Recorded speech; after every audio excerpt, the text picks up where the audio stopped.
প্রিয় বন্ধুরা, যেহেতু আমার ক্যাশ অন ডেলিভারি ছিল তার জন্য দাদাকে টাকা পয়সা মিটিয়ে দাদার ওইখানে আর আনবক্সিং করলাম না, কারখানাতে নিয়ে চলে আসলাম।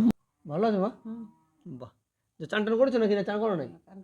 যাও চান করো। হ্যালো প্রিয় বন্ধুরা, আমি রাজু তোমাদের সাথে। তারপর বলো সবাই কেমন আছো?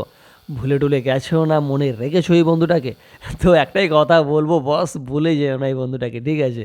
তো যাই হোক, এখন কাজ করছি।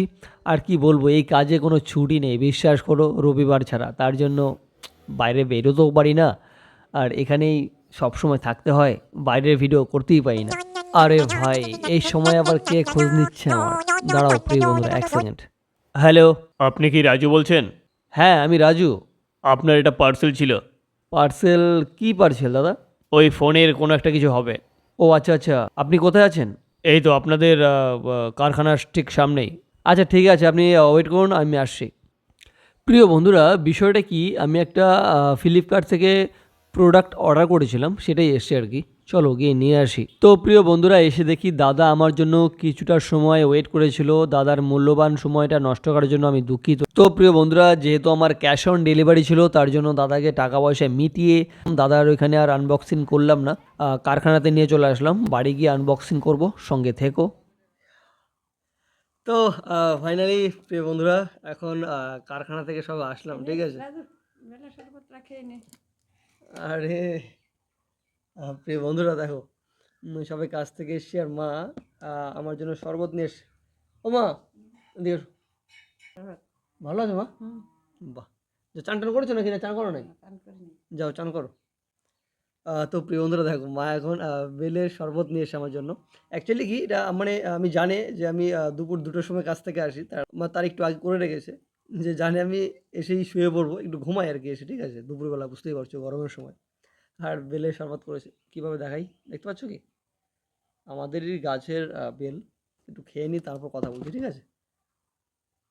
যাই হোক, ফাইনালি বেলের শরবত খাওয়া হয়ে গেছে। তো এখন এটাকে আনবক্সিং করব আমি। অ্যাকচুয়ালি কী হয়েছে, প্রিয় বন্ধুরা, আমি তোমরা তো দেখেছোই, আমি যখন কারখানায় ছিলাম তখনই ফোন আসে, তারপর আমি যাই, গিয়ে তারপর টাকা দিয়ে নিয়ে চলে এসি, মানে দাদার সামনে এটাকে আনবক্সিং করিনি। কেন করিনি? আমি রিস্ক নিয়ে চলে এসেছি, অনেকে আনবক্সিং করে তারপর নিয়ে আসে, আর খুব কম দামের একটি জিনিস, তার জন্য ভাবলাম কি আনবক্সিং এখন করব না, বাড়ি গিয়ে করবো। আমার প্রিয় বন্ধুদের অবশ্যই দেখাবো এর ভেতরে কী আছে, ঠিক আছে? চলো, অনেক কথা হয়ে গেছে, আনবক্সিং করি এবার। কিন্তু আনবক্সিং কী দিয়ে করি বলো তো? কোনো ব্লেড ফ্লেড নেই।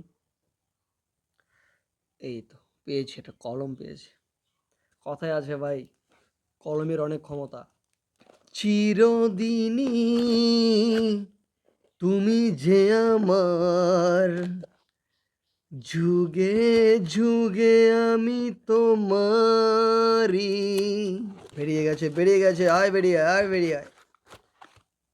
দেখতে পাচ্ছ? দেখো, তোমরা আগে দেখো। দেখলে কি? এটার মধ্যে এই ছিল। এ ভাই, মানে এই জিনিসটা এর মধ্যে, কিন্তু এর মধ্যে কি আছে এটা হচ্ছে দেখার বিষয় প্রিয় বন্ধুরা। আরে খুলে গেছে, ফাইনালি ফাইনালি খুলে গেছে। বেরিয়ে আয়, বেরিয়ে আয়, বেরিয়ে আয়, বেরিয়ে আয়, তোকে দেখার জন্য সবাই ওয়েট করছে। বেরিয়ে আয়, বেরিয়ে আয়, বেরিয়ে আয়। বাপরে, কি ভাবছো এতটা আমার কষ্ট হয়েছে? একদমই না। দেখো, উফ, আহা, এবার ভাবছো ভাই এটাকে কিস করছো কেন? কি এমন জিনিস এটা যে তুমি এতটাই এটাকে ভালোবাসছো? বলি তোমাদের কি এটা। এটা হচ্ছে ফোন রাখার একটা সকেট বলতে পারো, ঠিক আছে? অ্যাকচুয়ালি আমি ব্লগ বানাই, তো এটা আমার ভীষণ প্রয়োজন। তো যাই হোক প্রিয় বন্ধুরা, এই ছিল এর ভেতরে। আর সবথেকে ভালো লেগেছে একটা বিষয়, যে যা অর্ডার করেছিলাম ঠিক সেম জিনিস এসছে, একটু এদিক সেদিক নেই, একদম সেম। আর এটার ব্যবহারটা কি, মানে এটা আমি কীভাবে ব্যবহার করছি, পরে ভিডিওতে তোমাদের অবশ্যই দেখাবো আমি, ঠিক আছে? যে এটা আমি কেন কিনেছি, কীভাবে ব্যবহার করছি, সব কিছু, ঠিক আছে? তো এই ছিল। সবাই ভালো থেকো, সুস্থ থেকো। আর সম্পূর্ণ ভিডিওটি দেখার জন্য অসংখ্য ধন্যবাদ আমার সকল প্রিয় বন্ধুদের। ওকে, টাটা।